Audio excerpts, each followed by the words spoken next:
And Okay. introduce yourself whenever you're ready. Excellent. Thank you very much. Thank you for this opportunity, and thank you all for attending. This is the fourth webinar in a series that is being hosted by the New Brunswick Soil and Crop Improvement Association through their off-cap programming, and also the Nova Scotia, Prince Edward Island, and Newfoundland and Labrador off-cap groups. And so this week, we're going to spend some time talking about phosphorus. So, particularly phosphorus management, and how we can understand the state of phosphorus in our soils, and also how we can improve our phosphorus management. So, as with previous sessions, this is registered for Certified Education Unit credits. Here's the login details to get credit through your CCA app. I'll show this at the end of the webinar as well, so you can record that your participation. Okay, today I want to talk about 5 different things. First of all, I want to spend a little bit of time saying, why is phosphorus different than nitrogen? Last week we talked about nitrogen and some of the issues we have around trying to improve our efficiency of nitrogen use. I want to spend some time talking about how phosphorus is different. I'm going to spend a little bit of time reviewing the influence of pH on phosphorus availability. Again, we talked about that in the second week, but I want to go back and review that a little bit because that also has importance for how we measure the state of soil phosphorus in the soil. And so I'm going to talk a little bit about phosphorus soil testing and a new concept that's been introduced in the region called the phosphorus saturation index. Then I'm going to spend a little bit of time talking about the various phosphorus sources that are available to us, and then finally end up with some discussion around phosphorus management for crop growth. Extra T on there. My apologies for that. Didn't even see that. Okay, how is phosphorus different from nitrogen? I hope one of the take-homes from last week's webinar was the fact that one of the reasons why nitrogen is so difficult to manage is because it can go so many places in so many different ways. It can be volatilized into the air, it can be leached into groundwater, it can be added to the system through nitrogen fixation. And so the dynamic nature of that nitrogen molecule makes it somewhat difficult both to measure in soil in terms of its plant availability, but also to understand where the nitrogen has gone. Phosphorus is very, very different in a number of really fundamental ways. One of which is phosphorus is quite immobile in soil. It gets into the soil and it can be bound by the soil in various forms, and that makes it stay in the soil. So we're not quite as worried about losing it unless we're losing our soil through soil erosion that carries phosphorus with it.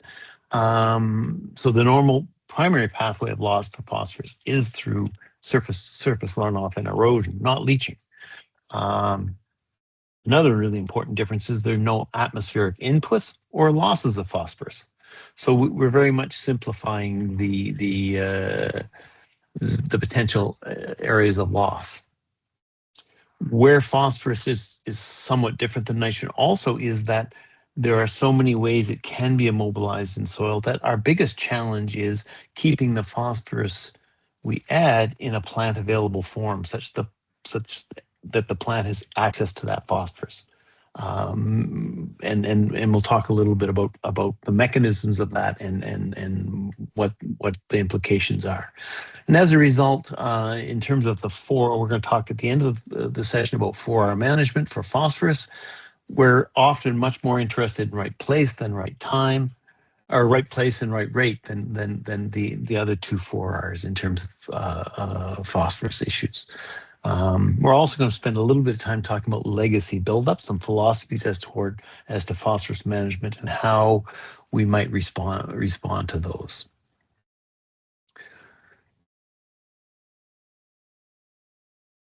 Okay, let's do a little quick review about the phosphorus cycle. the form of phosphorus that's available to the plants is the amount of phosphorus, the phosphorus that's actually retained in the soil solution. Um, and the big challenge in terms of agronomy is that that's a teeny tiny pool. It's a very small pool, and therefore phosphorus can be limiting to the plant, even though there's phosphorus in the soil in general. The amount that's in this water soluble pool can be relatively small, and that, again, that's a challenge. There is a pool that supplies that solution pool. It's called the labile adsorbed phosphorus. Not a cation exchange type reaction like we'll have with some of our other nutrients that we're going to be talking about, but this is the binding of phosphorus to, at least in our soils, iron and aluminum. And that reduces the availability of the phosphorus, but it doesn't eliminate the availability of the phosphorus. That becomes more slowly available with time. Contrast that to the mineral forms of phosphorus, again involving minerals involving aluminum phosphate bonding and iron phosphate bonding. But these minerals are much less available, and therefore they could only be slowly available over time. And I guess the good news is that they're less able to be lost other than through soil erosion. The bad news is they're not available to the crop, or not very available. And like the nitrogen cycle, there is an important source of phosphorus associated with the soil organic matter. The mineralization of soil organic matter not only releases nitrogen, but it also releases phosphorus at about a ratio of about 10 to 1. So if for every for every 10 molecules of nitrogen released, about 1 is released as phosphorus. So mineralization is indeed a source of phosphorus, but not to the same degree that nitrogen is. And so those are the major forms that we in this organic phosphorus is associated with the microbial biomass. Okay, I wanted to talk about the different forms of phosphorus, or how nitrogen is different from phosphorus. I want to talk a little bit, go back and review a little bit how pH influences phosphorus availability. I want to emphasize this because I think that pH management is one of the important first steps in phosphorus management. So in Atlantic Canada, because our soils are acidic, and in their formation we're actually quite acidic, the presence of aluminum and iron in the soil solution binds with orthophosphate to make these slightly soluble or insoluble phosphorus oxides. And so this relationship really can cause a lot of the readily available phosphorus that we add to soil to become unavailable. And so we have to look at some management strategies that try to minimize that immobilization or that fixation of phosphorus. And so we saw basically this chart in week 2, where as the pH increases, initially at very low pHs, below 4, iron is the major form fixing phosphorus, and at intermediate pHs, it's aluminum that becomes the issue. And we're going to talk about an aluminum or phosphorus saturation index, which is largely driven by aluminum. But what we should note is that here's between 6.5 and 7 is that sort of area where the fixation by phosphorus or by aluminum and iron is moderated, and the fixation by calcium, which is what occurs in prairie Canada, is also at a minimum, and therefore that's where we have the peak of highest phosphorus availability. And that's one of the principal reasons why raising our soil's pH from about 5.5 to 6.5 dramatically reduces the amount of aluminum in solution, and therefore also dramatically reduces the potential for phosphorus fixation by that aluminum. That's an important consideration. And so in general, we can sort of say below 4.5, iron and aluminum fixation is a problem. Between 4.5 and 5.5, aluminum is dominant. And between 5.5 and 6.5, we have much more reduced aluminum availability, and therefore this is where phosphorus has its greatest degree of availability.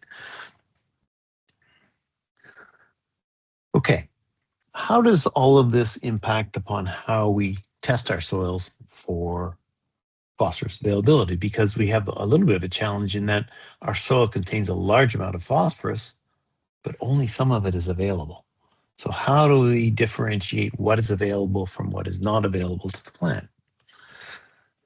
Well, and here's where one of the major areas of confusion. Many decades worth of research in soil science looked at what kind of extractants could best remove that plant available fraction without really causing the non-plant available fraction to be detected.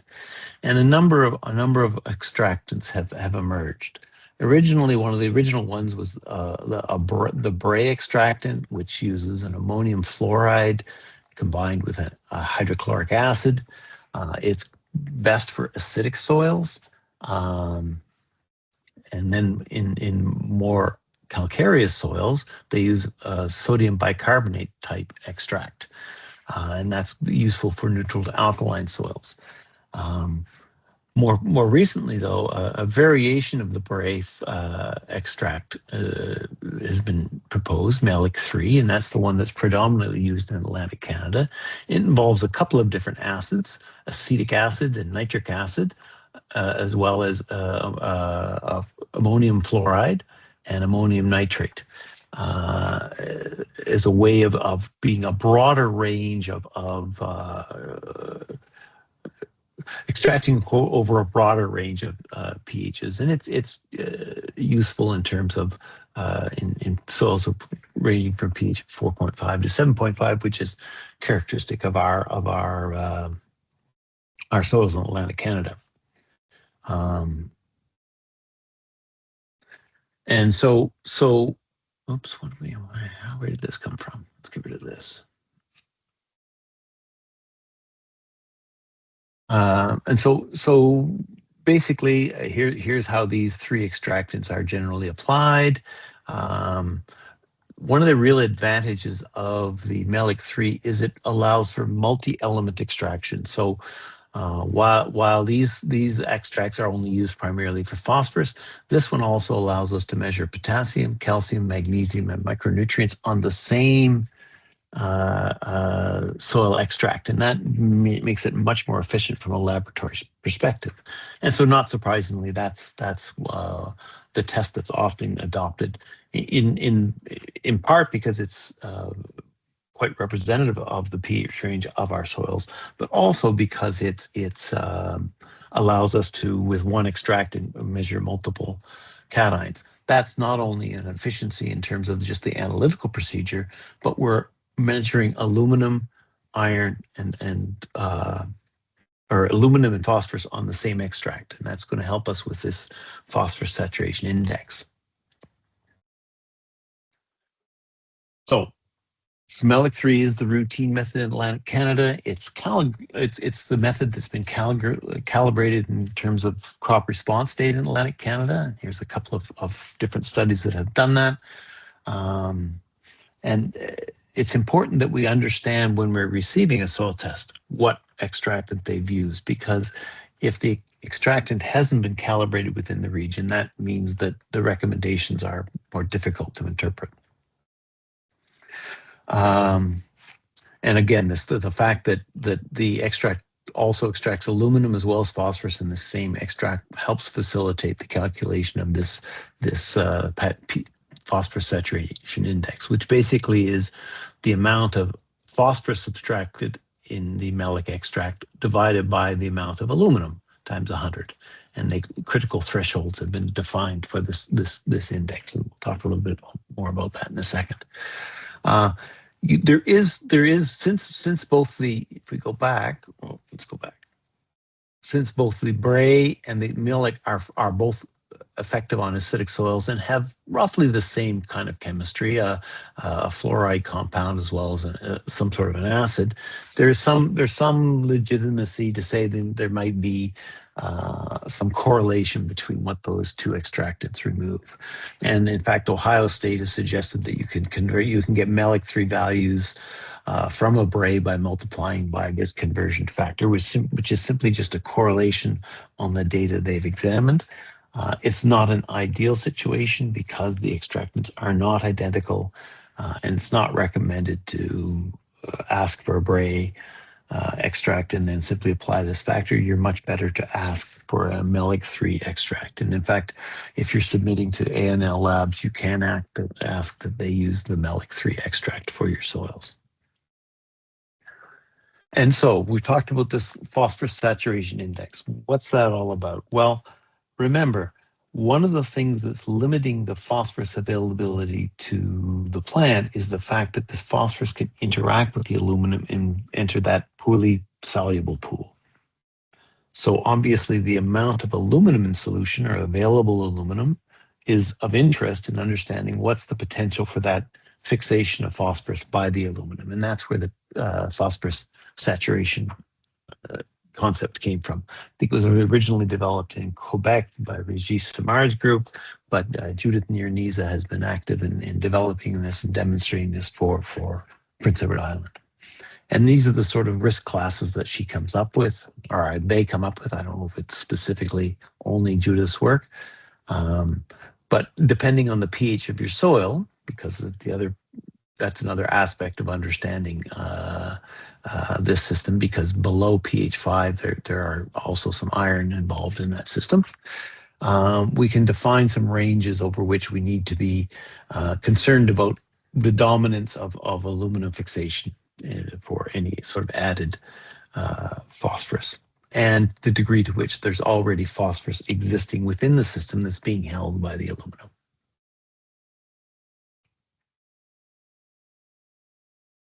So there's some recommendations to fertilizer addition based on the phosphorus saturation index.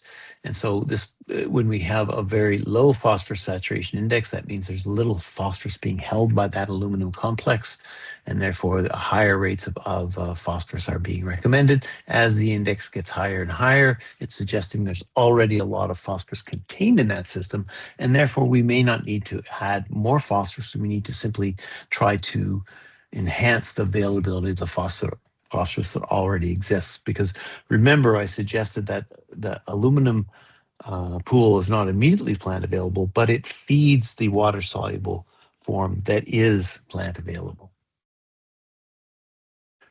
Okay, that's the phosphorus soil testing and pH saturation index. I also wanted to spend a little bit of time just reviewing some of the various sources of phosphorus that we might consider using in Atlantic Canada. So we're going to be talking about both fertilizer phosphorus and also phosphorus contained in some of the other kinds of amendments that we might be added. Note that the fertilizer phosphorus is being added initially to that solution phase and can either become absorbed by the iron and the aluminum in the system, or the aluminum bound phosphorus in that system can desorb to provide that solution pool. Whereas when we're adding manure phosphorus or phosphorus containing biosolids, it's more entering this organic phase and may have to be mineralized as a result of soil microbial activity. So that'll alter the dynamics of phosphorus availability. Okay, what are some of the common sources of phosphorus that we might consider? Monoammonium phosphate is a very highly soluble source, high amount of phosphorus. There's monoammonium phosphorus down here. This kind of notes how we go from rock phosphate into these various forms. We acidify them by various additions, either sulfuric acid or phosphoric acid, and that results in these various products. So one of the products from acidifying rock phosphate with phosphoric acid is monoammonium phosphate. The other one is diammonium phosphate, where there's twice as much ammonium as in monoammonium phosphate. Another form is triple superphosphate, again, because it's been acidified or made soluble through the addition of this phosphoric acid, it contains a high amount of phosphorus. Note, these two forms also contain nitrogen, not just phosphorus. This is only a phosphorus source. And then we have single superphosphate. This is a situation where the phosphate's not been dissolved with phosphoric acid, it's been dissolved with sulfuric acid. And that means it actually contains sulfur as well. So it can actually be a source of sulfur in our system. Then we have some polyphosphate forms, some which are dissolved by either phosphoric acid dissolution and then heat being applied to that, or straight heat being generating phosphoric acid and again producing this superphosphoric acid compound. It's often the form that's used in liquid sources of fertilizer. So these are all solids. This is a liquid. The organic producers often rely upon rock phosphate. It has a very low solubility because it has not been acidified to enhance its availability. That means it's more slowly available, but it's still available, but more slowly available. And increasingly, we're also seeing use of recovered phosphorus. One of the challenges we have in the phosphorus cycle is that we are running out of phosphorus reserves. So there's a lot more focus on how we can recover phosphorus from various waste streams and turn that into a usable agronomic phosphorus addition. And struvite is an example of one of those. It's a recovered phosphorus form. It's still a fairly slow release form of phosphorus. And so if we look at these in a bit more detail, so monoammonium phosphate is often the fertilizer of choice in particular cereal and potato rotations, in particular because it has a low salt index and is a little bit safer in placing adjacent to the seed or near the seed. The diammonium phosphate has a higher nitrogen content, but that can cause some issues with ammonia toxicity when placed adjacent or in the seed band. Triple superphosphate has the lowest salt index and therefore is the safest for seed placement, but there's no nitrogen included. The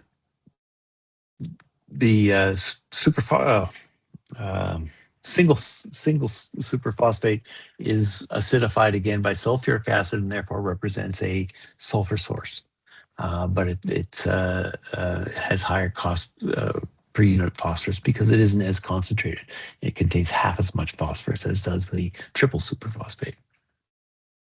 The polyphosphates are again primarily used in fluid blends when you're doing single pass application. You want to be able to add all your fertilizer as a liquid, and it's not as commonly used in the Maritimes. More common in corn production in Ontario. Rock phosphate, again, this is primarily organic systems that are using this because of its very low availability, but it's one of the forms that is available to organic agriculture. And the struvite again is a circular economy type product, a recovered phosphorus product, and it has similar sort of uses as does monoammonium phosphate. One really important note, one of the advantages of diammonium and monoammonium phosphate, particularly early in the growing season, is that providing ammonium and phosphorus together increases the rate of phosphorus uptake early in the growing season, particularly when the soils are cool. And so often some of the starter fertilizers that will be used are either a monoammonium or diammonium phosphate. Manure is also a very important source of phosphorus, and so there's the phosphorus content of manures can vary quite dramatically, depending on both the species of animal and how the manure is handled. And this is one of the reasons why we recommend that you always have your manure source tested to understand the phosphorus content of the nutrient content in general, but also the phosphorus content of that source. And so using a manure as a phosphorus source is a recommended practice because it's a good reutilization of nutrients, but you have to be aware of how much phosphorus is available and how rapidly it will become available to the crop.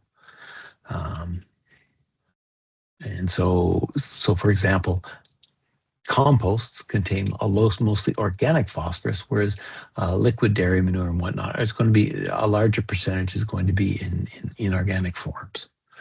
Biosolids contain considerable amounts of phosphorus and result in a significant phosphorus credit. We do have to be a little concerned about some of the metals and whatnot that might be contained in that. And again, one of the reasons why we want to do analysis and or ensure that the source of the biosolids has actually been approved by CFIA. Okay, finally, I just want to spend a few minutes talking about the management of phosphorus fertilizers and how that affects crop growth. So here I've tried to summarize some of the provincial recommended rates, and it's a bit of a difficult task because they vary quite considerably. So depending, for example, for corn grain, depending on the province, we can have we have a low soil test value, meaning there's relatively little available phosphorus. We can have almost a twofold range in recommended phosphorus application rates depending on province. For similar small grains, it's a little less narrow. I think some of this reflects the desire to the difference between silage and grain corn, but it does suggest there is a wide range in recommended rates. Again, one of the challenges: where do those recommendations come from? To what extent are they based on actual recent crop nutrient response trials? And as I indicated in our soil testing webinar, that is one of the limitations, is that for a number of crops, we have relatively few recent data on response to fertilizer application. And that becomes particularly important as the level of background or legacy phosphorus increases in our soils. And so this is really a call to suggest that we need to start revisiting some of the phosphorus response trials that are phosphorus response functions for Atlantic Canada. Here's a comparison that Amy Sangster pulled together a number of years ago, where she looked at for spring barley and silage corn, looked at the various ratings for phosphorus testing in the maritime provinces, and again, we can see quite wide. So for spring barley, things are fairly uniform, but in corn, we can see really quite dramatic differences. And one wonders what's driving those differences. Is that based on data, or is it based on what's it based on? I don't know what it's based on. Okay, in terms of, and again, this is some data from Nova Scotia for forages and pasture systems, looking at soil test versus the range of the soil value. One of the things I wanted to emphasize back here, of course, is that the soil concentration for a low value can also differ between provinces as well. What they classify as low will change from province to province based on their evaluation system, and that's something we need to be aware of. So you can't necessarily transfer recommendation from one province to another simply based on the concentration of phosphorus in solution. Some of the nutrient management planners. Sorry, let me step back. Remember when I talked about soil testing, I said if you don't specify a crop, they will simply give you the concentration in the malic-3 extract. How do you apply that concentration to create a recommendation? Well, if you do supply the crop, the provincial government uses their translation tables, which will assign this low, medium, high ratio to a particular concentration, and that differs between provinces. Notice here, these are reported in P205, these are reported in P. So one has to be very careful on how you translate the concentration of phosphorus in soil solution into a recommendation. Many of the nutrient planners will have their own approach. One of your questions for them might be, what is that approach and what is it based on? Oops. Okay, and here's some data from Nova Scotia on forage and pasture systems, talking about various rates of application in response to various soil test values for phosphorus. So in terms of some here's some other crops that we don't often talk about. Low bush blueberries actually has a relatively low phosphorus demand. Also, that's a system where, because the soils are so acidic, there's very little opportunity for phosphorus being added to become rapidly available to the crop. A lot of phosphorus is going to be stored in that system. And therefore, you need to add small amounts of phosphorus. And here they're recommending ammonium phosphorus, diammonium phosphorus, in part because that ammonium will enhance the availability of that phosphorus. But high levels are not recommended. Again, in terms of carrots and brassicas, mineral soils show relatively limited response to NPK on carrots. Oftentimes, that's more about a disease control issue than a generating yield issue. So there's a suggestion to apply phosphorus to maintain reasonable levels. In a moment, I'm going to talk about a sufficient, well, I guess I can talk about now. There's two very basic philosophies to phosphorus management. One is simply apply nitrogen or apply phosphorus to maintain sufficiency. Apply for the current year and ensure that there's a sufficient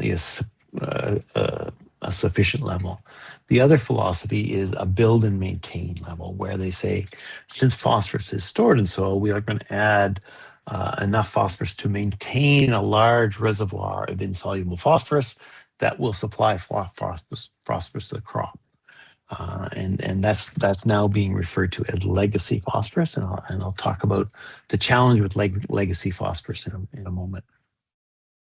In terms of soybeans, they're less phosphorus responsive than cereals, and they're also sensitive to putting phosphorus in the seed row, and therefore they're suggesting relatively low rates, and put them beside the phosphorus and not below. And I'll talk about banding in a second.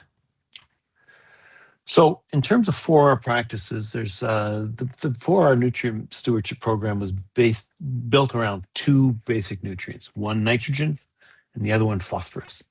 And that's in part because these are the two nutrients where fertilizer management perhaps has its most profound impact, but these are also the two nutrients that have the greatest environmental impact. In fact, if you talk about 4R in Ontario, it's probably mostly, and even in Prairie Canada, it's probably mostly directed at phosphorus management in Ontario because of the challenge of reducing phosphorus loading to the Great Lakes. That became an international issue, and a lot of the drive to implement 4R nutrient stewardship was around getting better control over phosphorus management to reduce phosphorus impacts upon surface waters because of, again, the erosion of soil off into surface waters and the impact of that phosphorus on surface water. So what are some of the rights that we should be talking about in terms of phosphorus management? One of them is soil test every 2 to 3 years. Phosphorus is a nutrient where soil testing has tremendous benefit. We talked about some concerns around nitrogen testing and emerging nitrogen testing practices that could help us because we don't currently have a well-documented and a well-disseminated nitrogen test. Phosphorus, that's not true. The phosphorus testing has a long history, and it's been routinely practiced in Atlantic Canada. It's a very much an advisable practice, particularly now that we have this phosphorus saturation index that gives us information not only on the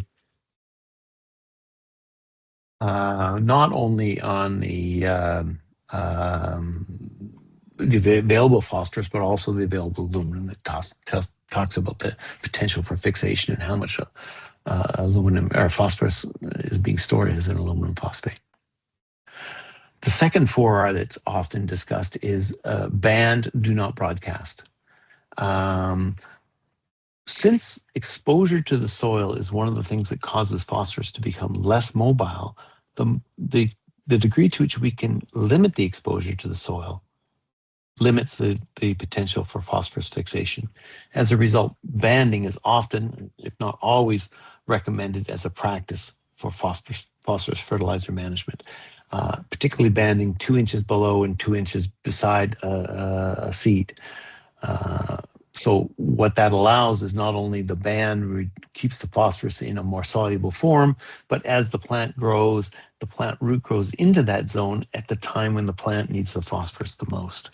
And so it's geometrically optimized, as well as optimizing it in terms of minimizing soil contact. In potatoes, there's some discussion that you do need phosphorus throughout the hill because the phosphorus needs the plant needs phosphorus throughout the growing period, and therefore a lot of one of the practices within potato production is putting the phosphorus on so it gets contained within the potato hill. Starter phosphorus on cool soil. So one of the things that's often recommended, it's even when we have relatively high phosphorus levels, it's suggested that we need a certain amount of phosphorus early in the growing season when the soils are cool and the plants are less able to take up phosphorus, and in particular providing a bit of nitrogen with that phosphorus to enhance, a bit of ammonium, not simply nitrogen, sorry, ammonium with that phosphorus to enhance early phosphorus uptake on cool soils. No phosphorus on frozen ground. Again, the major way in which phosphorus impacts the environment is through erosion. Well, rainfall on or snowmelt on frozen ground causes a lot of soil to move around. So we don't want phosphorus in that soil material. Not only does it cause losses to the environment, but it also can cause redistribution within the landscape, which may not be beneficial for your most efficient use of phosphorus.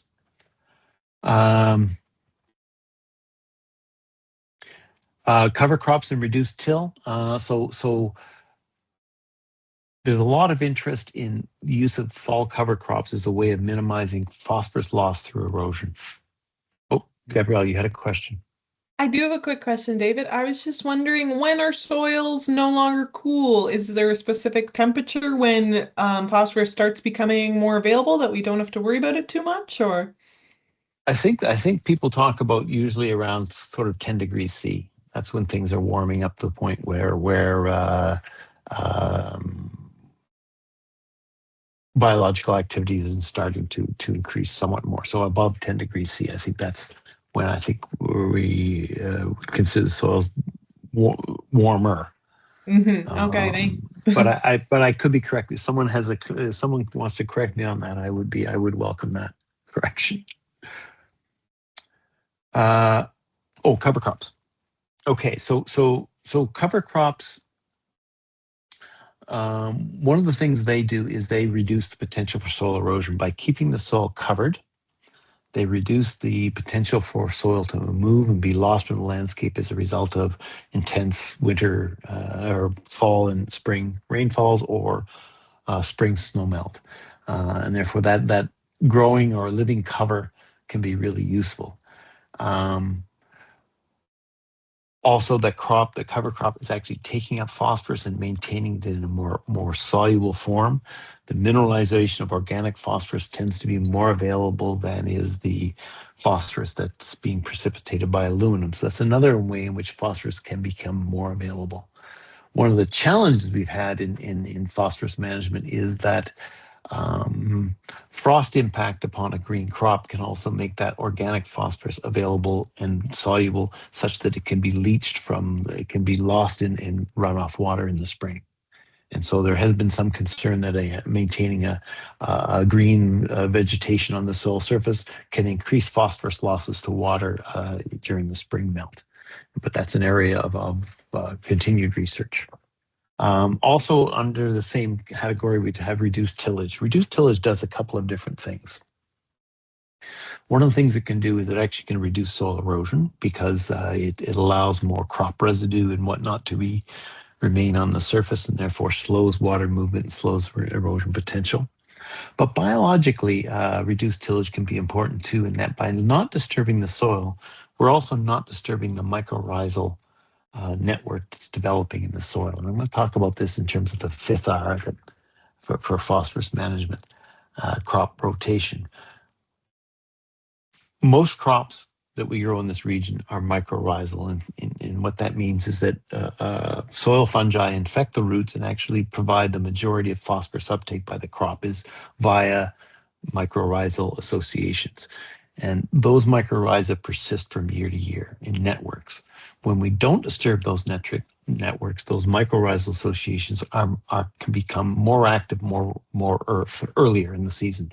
Again, in those cool soils, the mycorrhizal can help compensate for the phosphorus uptake. Also, the mycorrhizae, since they tap such a large volume of soil, they are much more efficient at picking up poorly soluble and poorly mobile phosphorus. So maintaining those mycorrhizal networks is really an advantage, and that's one of the things we see in reduced tillage systems. Those networks, by not being disrupted, become more effective earlier in the year and can enhance phosphorus uptake. Riparian buffers. There's been a lot of work in Prince Edward Island looking at the potential for riparian buffers to decrease nutrient impacts on surface waters. These riparian buffers do a number of things. One is they actually slow water flow. So any soil being carried in water flow can be, when slowed down in that riparian area, or deposited in the riparian area. And a riparian area is simply a vegetation planted near a stream bank, between the field and the stream bank. Usually trees, but it also can be other species as well. By slowing that water flow, the soil gets deposited in the riparian areas instead of in the stream. The other thing is, because there is a vegetative cover there, that vegetation is taking up phosphorus and removing it from the soluble phase, so it's less likely to be impacted in the water. Another important for our practice is credit manure phosphorus. Again, manures can contain a large amount of phosphorus, and we need to make sure that we're considering that in our decision as to how much supplemental phosphorus is needed to provide for the crop's needs. And therefore, we should both measure and credit phosphorus contained in manure. The final 4R is variable rate technology. Since phosphorus moves very little in soil, it's one of the nutrients that can be most effectively utilized through variable rate technology. When I talked about soil sampling, and I talked about grid sampling, phosphorus is the prime example of where grid sampling can actually be quite profitable, in that the measured phosphorus concentration of that soil is not going to change very much from year to year. And therefore, investing in a detailed understanding of how phosphorus varies within your landscape can really be informative in determining how much additional phosphorus you need within that landscape to meet the variation in plant yield potential within that same landscape. So again, phosphorus is one of those nutrients that can very much benefit from variable rate technology and grid sampling. Okay, I mentioned this just a few minutes ago. The fifth R in my mind is the diversity of the crop rotation. One of the aspects of that diversity is the enhancement of mycorrhizal populations within the soil and their colonization of roots. One of the unfortunate things about mycorrhizae is they are inhibited by the addition of phosphorus. So the plant will not invest as much energy in developing a mycorrhizal network if it doesn't have to work to get phosphorus. The harder it has to work to get phosphorus, the more energy it invests in establishing and maintaining that mycorrhizal network. It is indeed a symbiosis. Again, the soil disturbance is an important aspect here, because particularly for these vesicular arbuscular mycorrhizae, the network that forms can be active from year to year.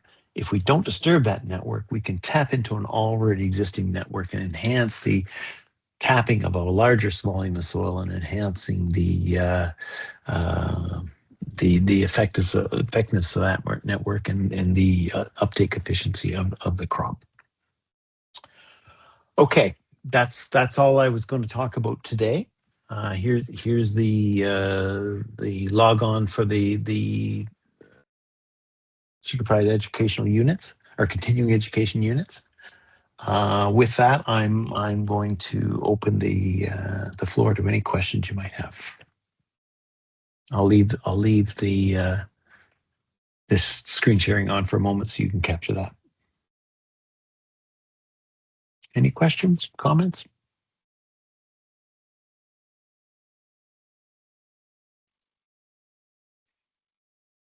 Dave Walker here, Dave. Hey, Dave, how you doing? Great, great. In our potato belt and also in some dairy operations, we're getting phosphorus levels in that very high to excessive range. And I see that in very high that you're still recommending a little bit of phosphorus. Mm-hmm. And I think you mentioned, in the band. And so is that adequate to actually grow a crop of corn or potatoes or wheat, for example? I think so. I think the even at high rates, there's often a small amount of phosphorus, particularly to deal with that early season demand, and again, usually with an ammonium source. But I think yes, I think that when you have those high rates, the degree of solubilization of phosphorus is sufficient to supply the crop. But again, that's just my opinion. It would be much better if we had phosphorus response trials on these extremely high phosphorus soils to say what is the actual response to phosphorus fertilization in those soils. And I'm not aware of any of those kinds of trials being conducted over the, in recent history in Atlantic Canada, and that's an issue. Because my opinion is my opinion. It would be far better to have data that says, here is the response, or here is the lack of response to phosphorus beyond a certain level. When I talked about soil testing, I suggested that the concept of soil testing is if you assign a value of high, that means that there should be relatively little response to phosphorus. And if you assign a value of very high or extreme, there should be absolutely no response to phosphorus. Well, one wonders how each of the provincial labs are determining how those levels are currently being assigned and whether in fact there's been recent phosphorus response data to back that up. And I leave that as an open question because I'm not aware of that data being collected in the last decade, but perhaps I'm wrong. Maybe in potatoes, I'm sure it has been, but in other crops, I'm not so sure. Mhm. Uh, Hate to dominate the discussion here, but I've in the past I've taken soil samples on potato soils down to 45 centimeters, which is well below the plow layer, and even seen elevated levels of phosphorus and potash down that far, and which surprised me. And so that indicates to me, and of course soils have been potatoes for years and years and years, and so it kind of surprised me, but it indicates to me that there's been abundant levels of phosphorus supplied over the years. And you start to wonder, can we start to mine that phosphorus back out of those soils? And you suggested that, the Absolutely. availability or, release of phosphorus is slow. So anyway, just a discussion. And back to Gabrielle's question there about what are cool soils.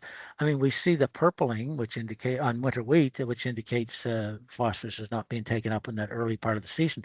But we also see on corn when it's well, let's say 30 centimeters tall, if you happen to get a few cool days, you see that purpling of the lower part of the stem, the stalk. This is before, just at, I don't know what the growth stage is with V5 or whatever, but anyway, and so that I guess in corn it seems to occur at warmer temperatures than it would at winter wheat, for example. Just any comment on that, Dave? Well, one of the challenges is that it's the competition between the phosphorus supply of the soil and the crop growth rate.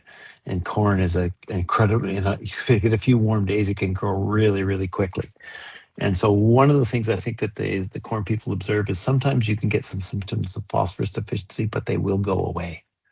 So as the growth slows a little bit, there can be a recovery period, and that phosphorus stress won't necessarily impact yield if it's for a short period of time. So I think you don't necessarily have to panic if you see a little bit of purple, but so the crop is very good at recovering. Even in some of the early, like in some of the, I remember back in Ontario, we had a number of cool springs where the crop looked quite impacted by the cool temperatures, but they recovered as temperatures warmed. So some of that phosphorus stress is the crop can recover from. Now cereals might be different because a lot of things are determined earlier in the growing season than they are corn. So oh, the other thing I wanted to comment, your earlier comment about seeing phosphorus with depth. And it reminds me of one of the things that, like I've said, phosphorus does not leach. Well, that's not completely true. As the phosphorus saturation index gets really high, phosphorus can actually become mobile. Where this has predominantly been seen is in some of the very high intensive livestock areas where they've been putting a large amount of manure on year after year as a manure disposal type operation. And particularly in the US, they've actually seen significant amounts of phosphorus leaching in those systems. Now, I hadn't thought of that in terms of Atlantic Canadian soils, but you mentioned long-term potato rotations where a lot of phosphorus has been applied every year. Well, that might indeed result in a situation where phosphorus becomes somewhat more mobile and starts to move down through the soil profile. Exactly. Yeah. Thank you. But I think your comment about thinking about how we can draw down that legacy phosphorus is a really important one. And I think that's something we need to be thinking a whole lot more about. And that probably involves cover crops. It probably involves better understanding what the actual phosphorus response is to the phosphorus we're applying.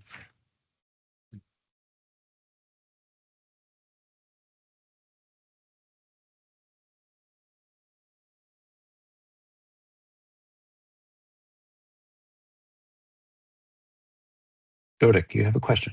Yes, I have a question. What do you mean by draw down? So if we're applying a lot of phosphorus over time, what happens is that the phosphorus gets fixed by aluminum and stays there. Well, if we keep doing that every year, that pool of, and also as the aluminum phosphorus pool and the readily or exchangeable pool becomes not exchangeable, slightly labile pool, if it persists, it becomes even more stabilized and becomes even less available. So as we have phosphorus in that soil over a long period of time, we're actually creating a pool of less and less available phosphorus. And so we can build up that phosphorus bank. Mm-hmm. One of the concerns is that when you get soil erosion, that phosphorus bank goes with the soil and impacts the water where that phosphorus can become available. So there's a view that we've actually built up a large amount of phosphorus. We've stored a lot of phosphorus in our soils. Now we have to think a whole lot more about how we can draw down that storage potential by reducing rates and understanding how our management could help in making that less available phosphorus more available. So I guess he has a lot of he's very or directly related to soil biology and ecology. Yeah? So abundance of fungi. Well, the mycorrhiza fungi are an important way in which you can get access to that less available phosphorus. So that's one way, for sure. But also I think cropping systems, using crops that have differential ability to access phosphorus is probably important as well, and also differential requirements for phosphorus. The repeated use of extremely high demanding phosphorus crop and applying phosphorus to respond to that probably means that we're actually accumulating a lot of phosphorus in the soil. And that can be an issue. I think as phosphorus prices increase, we're going to have a lot more interest in how we can effectively use less of it. Mm-hmm. Thank you. I see John Turborg has a question or a chat. Sorry, I may have Oh. missed this. What was the social aspect of the 4R? Well, the social aspect is trying to minimize. So we can think of environmental issues around reducing impact upon water quality, and I guess the social aspect is also somewhat related to the sustainability of the food supply. Not only so, in other words, using our nutrient inputs as efficiently as possible, so that we're not using excessive amounts and in depriving others of access to that kind of a nutrient. So socially, it's probably more about the sustainability of the food system. I guess that's my take on it, at least. Does that make sense, John? So you have, we're a silent group. We don't have many. Either you've overwhelmed them with every. I put them all to sleep. It's after lunch. After one. Anyway, they're all asleep. So that's fine. That's fine. Well, are you made it? I'm used to it. You made it I very guess understandable. I guess I just have another question, David. And that's just for the manure side of things. I know a lot of producers, we only have so much land to put a certain amount of manure on. So are there other practices, like especially I'm thinking for like solid or manure, if we're composting that? Would that kind of make it less like a more stable form of phosphorus that it's less likely to run off? Or how can we, reduce our risk to the environment if we only have so much land base to go off of, I guess? Well, remember, phosphorus doesn't get lost easily. So you're right in saying that by choosing your options, you're more or less influencing how readily available it is, how long a time period it's going to be available. One of the most effective ways of managing manure phosphorus is managing the efficiency of the feed utilization. So, for example, adding phytase to, I think, swine diets is one of the practices that's ensuring that you can add less phosphorus in your feed because the animals are more efficient at utilizing the phosphorus. So, oftentimes for phosphorus, the way to reduce manure phosphorus impact is about reducing how much phosphorus gets into the manure. But in terms of once it's in the manure, what you're influencing is whether it's going to be available over the longer term and the shorter term. And I'm going to talk a little bit more about this when I talk about, I think our last session is about organic amendments, manure, biosolids, and things like that. I'll talk a little bit more about it then. But it's about the form of phosphorus and how readily it becomes available. Okay, And also how you apply it, how likely it is to be lost by runoff. One of the big concerns with liquid manures is that if you're putting it on at the wrong time of year, you could get rid of a lot of phosphorus very quickly in a way you don't want to. Yes, for sure. I wouldn't have thought. I mean, as agronomists, we don't always think of what goes into the animal. We start in the field, so that's a good way to think of it. Well, that's one of the really intriguing things that as we start talking more about circular systems, I mean, it used to be that our production system was a circular system. We generated feed, we fed it to animals, we put the manure back in the landscape, roughly the same landscape. One of the challenges we face in agriculture is that by linearizing landscape, linearizing the agricultural system, we lose some perspective on the opportunities to recycle nutrients. And so that's a good example of where we need to think about all aspects of the system to try to optimize the use of our nutrients. Thanks, yeah. Dave. Yeah, since we got a little time here, you said that there should be it would be great if we had some comparative trials comparing levels of phosphorus input and crop response.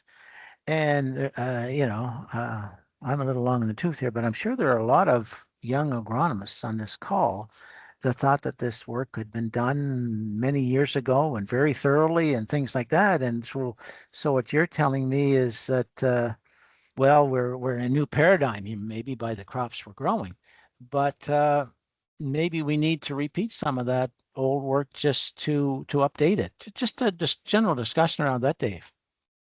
Absolutely, because we have new crop varieties, we have new methods of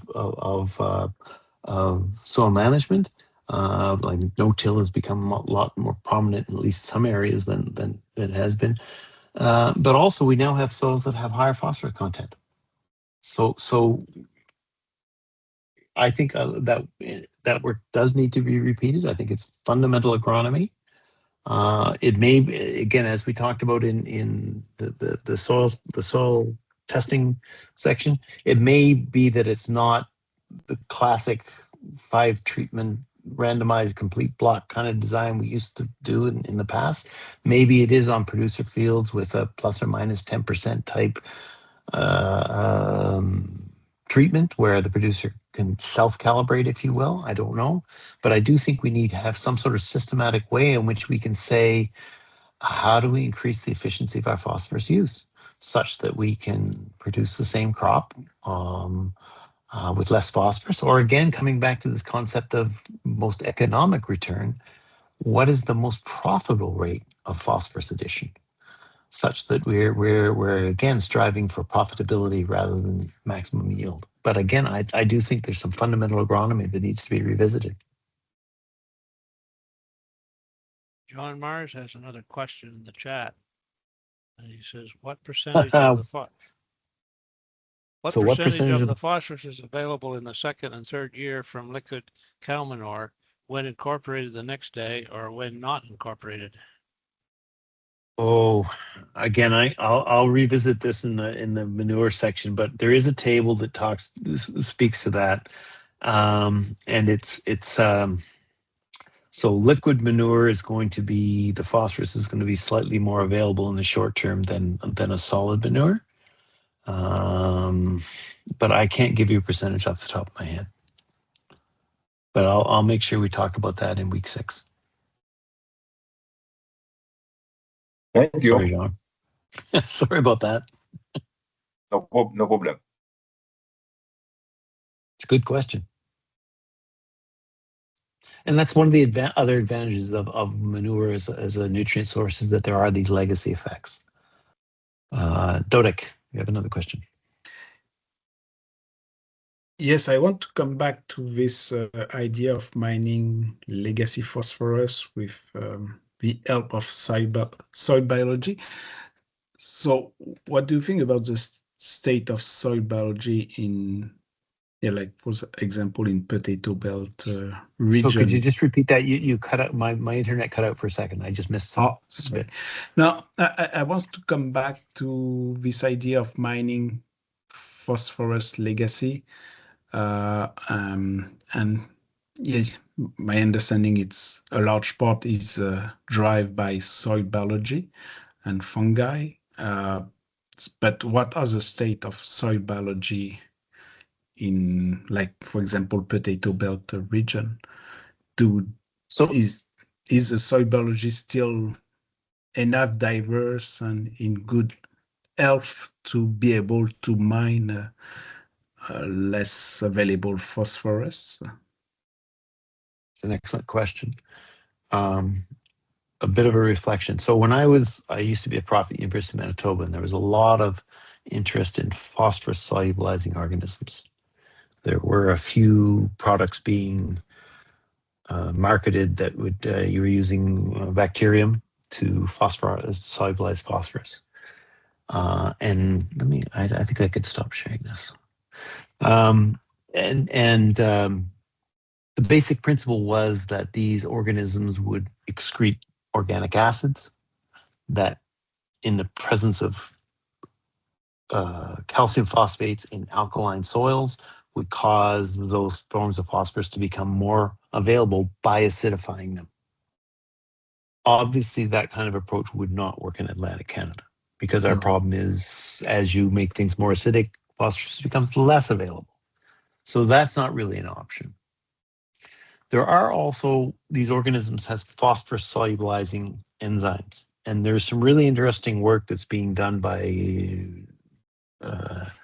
a number of researchers within the region in Canada, that Tenda Fraser, as well as some folks in Ontario, which are looking at the presence of some of these phosphorus solubilizing and nitrogen solubilizing enzymes as a function, as a measure of sort of soil health or the community structure. And so I think they're looking at various cropping systems to see whether the community structures are shifting, such as whether those capabilities are increasing or decreasing. Unfortunately, I don't know the results of that work. I think it's still early days, but certainly that's one of the aspects of soil health we're trying to understand is, do we understand whether a cropping system changes soil function? And what soil functions change? Does phosphorus solubilization capacity change as the community structure change? Is that a function of the fungal community? Is that a function of the bacterial community? All really good questions, but I think it's still a little bit early days to comment on that. Does anyone else on the call want to chip in and have more recent information? But I think that is an area we're gonna make advances in the next 5-10 years for sure.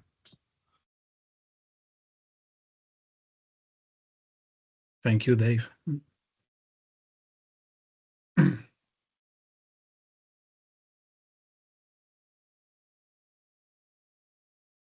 Standing by with two who made history yesterday in Kentucky Derby.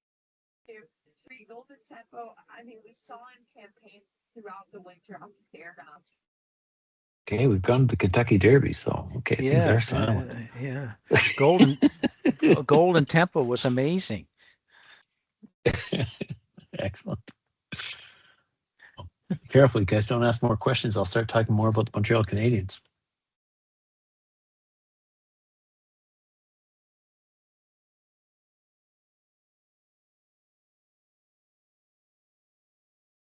Okay, Ray, maybe we've satisfied people's desires for the day.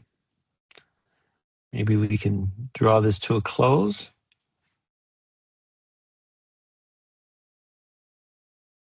I'm wondering, Ray may be Gabrielle? on the phone or something.